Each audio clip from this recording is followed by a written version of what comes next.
Good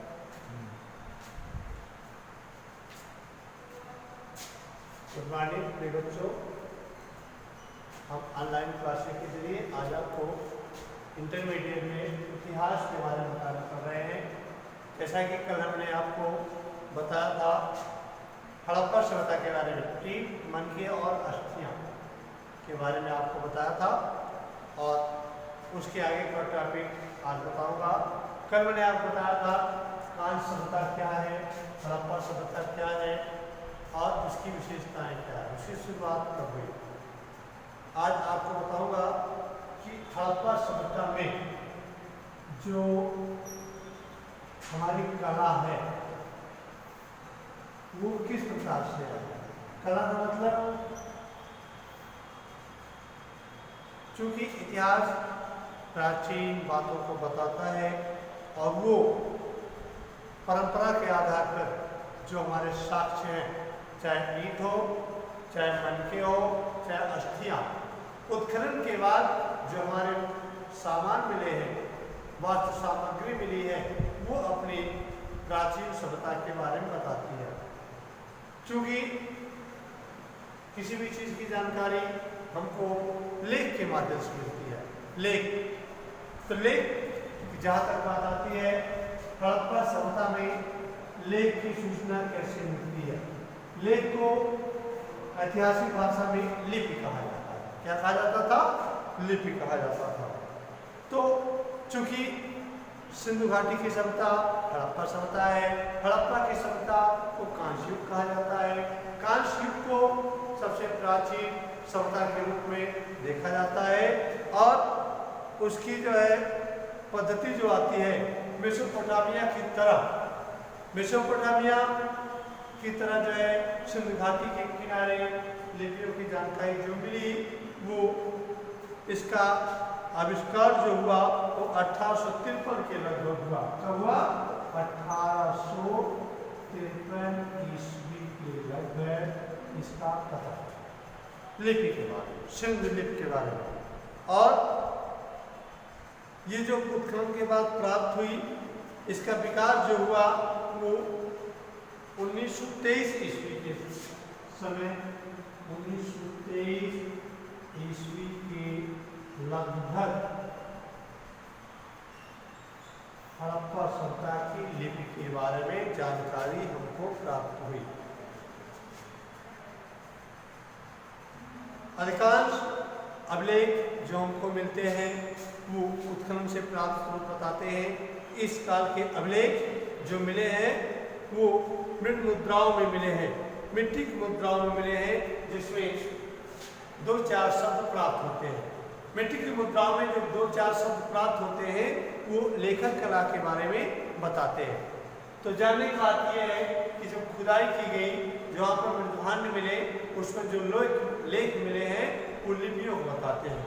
लिपियों की जानकारी जो मिलती है संभवतः इससे सामाजिक दृष्टि से इसको चिन्हित करने का प्रयास किया गया है और इसमें जो शब्द आते हैं, उत्खननकर्ता पुरातत्वविद ये बताते हैं कि हड़प्पा सभ्यता के बारे में शुरुआती दौर में 2-4 शब्द जो आते हैं, जो पढ़े लिखा समूह है, पढ़े जाते हैं, 375 से लेकर के 400 शब्दों तक की जानकारी हमको मिलती है।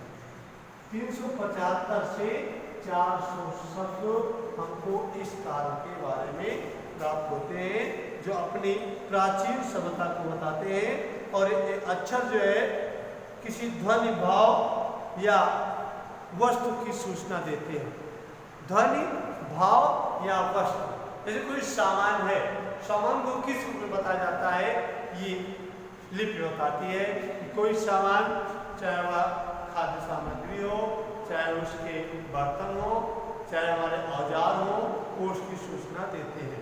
ये तो लिपियों की जानकारी हमको मिलती है, हड़प्पा सभ्यता की लिपि है। दूसरी बात इसमें आती है कि हड़प्पा सभ्यता में जो हमारी अर्वाचीन सभ्यता की जानकारी देती है कि लोग किस प्रकार से अपने को संयोजित करते थे।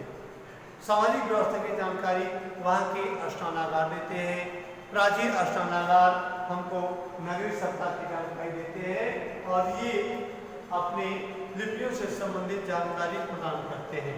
हम आपसे बताना चाहेंगे दूसरे टॉपिक में कि हड़प्पा सभ्यता के स्नानागार कैसे हुआ करते थे।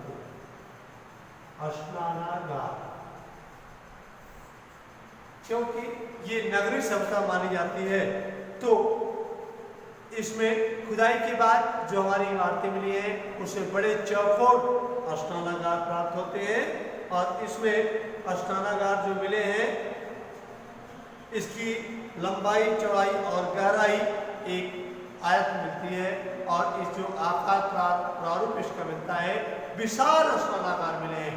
कहने का अर्थ ये है कि अधिकतर लोग समूह में रहते थे और इसकी लंबाई, चौड़ाई, गहराई का अनुपात विशेष क्रम में जो मिलता है बड़े पैमाने पर दुनिया का जो विशाल स्नानागार उत्खनन मिला है वो 30, 25 और 8 फीट की लंबाई, 30 फीट, चौड़ाई 25 फीट और उसकी गहराई जो है 8 फीट के नमूने के रूप में प्राप्त होती है। स्नानागार अपनी यादवाची सभ्यता को बताते हैं और इसके स्नानागार के चारों तरफ छोटे छोटे कैमरे थे और उन कमरों में लोग अपनी जो है व्यवस्था का संपादन करते थे। कहने का मतलब ये है कि जो मेसोपोटामिया की सभ्यता की तरह हमारी सिंधु की सभ्यता है, हड़प्पा की सभ्यता है, भारत की प्राचीन सभ्यता है, स्नानागार का परिचय देती है। और स्नानागार में चारों तरफ जो कमरे होते थे, छोटे बड़े कमरे के साथ बरामदे बने होते थे, इसमें प्रवेश के लिए सीढ़ियाँ होती थी, इसमें दरवाजे होते थे और स्नान करने के बाद लोग अपने छोटे छोटे कमरों में चले जाते थे, वहाँ पर अपनी वेशभूषा का संरक्षण करते थे। नहाने के लिए, नहाने के बाद जो है उसमें कपड़े रखे जाते थे, वहाँ जाकर वो बदलते थे। हाँ, एक बात और मिलती है कि इसमें जो स्नानागार बड़े होते थे उसके बगल जो है छोटे स्नानागार का संकेत मिलता है और छोटे स्नानागार में ऐसा लगता है कि महिलाओं के स्नानागार अलग होते थे और पुरुषों के अलग होते थे। ठीक, क्योंकि छोटे स्नानागार के बगल जो हमारे कमरे मिले हैं वो छोटे छोटे कमरे मिले हैं, उसमें ऐसा लगता है उनकी सौंदर्य प्रियता का संकेत प्राप्त होता है। तो विशाल पैमाने पर, छोटे पैमाने पर जो स्नानागार का संकेत प्राप्त होता है, विद्वान मानते हैं कि ये धार्मिक उत्सवों पर इसका प्रयोग किया जाता था और धार्मिक उत्सवों के समय ऐसा संकेत मिला है खुदाई में, उत्खनन में पुरातत्ववेत्ता बताते हैं कि इसमें गर्म जल की व्यवस्था हो, जल को गर्म करके रखा जाता था और यहाँ पर महिलाएं विशेष अवसरों पर जाती थी, स्वयं को सजाती थी और गर्म पानी से नहाती थी। महिलाओं के लिए अलग स्नानागार, पुरुषों के लिए अलग स्नानागार की व्यवस्था का संकेत हमको हड़प्पा सभ्यता में मिलता है जो अपनी प्राचीन सभ्यता को बताता है। तो बच्चों, आपको मालूम होगा कि स्नानागार, विशाल स्नानागार और जो उसके साथ साथ छोटे स्नानागार का संकेत उत्खनन में कमरों से प्राप्त होता है, लिपियों की जानकारी से उसमें हमको अवशेषों का पता चलता है, वो जो है अपना परिचय बताते हैं। ये हड़प्पा सभ्यता में दो चीज़ें आपको बताया हमने, लिपि और स्नानागार। हाँ, एक चीज़ और आप बताना चाहेंगे, क्योंकि हड़प्पा सभ्यता नगरीय सभ्यता थी और नगरीय सभ्यता में जो वर्ग था ये व्यापार करता था। व्यापार के लिए जाहिर सी बात है कि इसमें व्यापार में तौल की व्यवस्था होगी। तौल में जो प्रश्न होता है वो तौल के लिए उसमें तौल प्रणाली की व्यवस्था आती है। ये तौल प्रणाली में बाट होते थे।